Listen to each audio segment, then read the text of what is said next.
हमारी आने वाली वीडियो से बाखबर रहने के लिए हमारे चैनल को सब्सक्राइब करने के बाद बेल आइकन पे क्लिक करना मत भूलिएगा। बिस्मिल्लाहिर्रहमानिर्रहीम dear students, welcome to IT series tutor channel. अपनी इस वीडियो में हम बात करेंगे एसिंक्रोनस और सिंक्रोनस ट्रांसमिशन पर।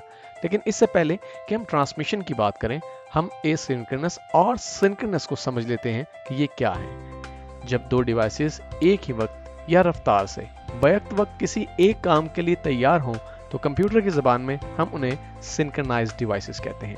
एक सादा सी मिसाल से इसे समझने की कोशिश करते हैं। दो दोस्तों ने ट्रेन के जरिए मुल्तान से फैसलाबाद सफर करने का प्लान बनाया।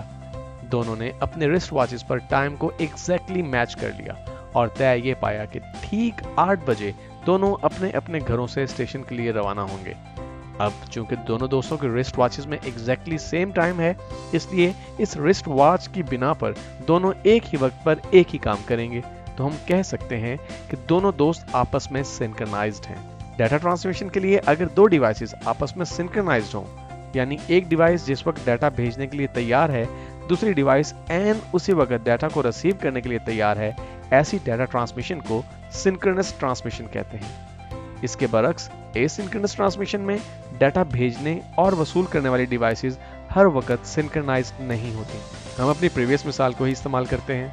फर्ज कीजिए कि दोनों दोस्तों ने सफर पर जाने का प्लान तो बनाया है, लेकिन अपनी घड़ियों पर टाइम मैच करने के बजाय तय ये पाया है कि एक दोस्त दूसरे दोस्त को घर से स्टेशन के लिए निकलने से पहले एसएमएस करेगा और एसएमएस मौसूल होते ही दूसरा दोस्त भी घर से निकल पड़ेगा।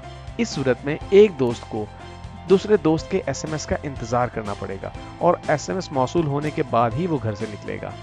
एसिंक्रोनस ट्रांसमिशन भी इसी तरह काम करती है, यानी डिवाइसेस आपस में सिंक्रोनाइज्ड नहीं होती। डाटा भेजने से पहले डाटा भेजने वाली डिवाइस एक सिग्नल डाटा रिसीव करने वाली डिवाइस को भेजती है और इस सिग्नल के बाद ही दूसरी डिवाइस डाटा को रिसीव करने के लिए तैयार होती है।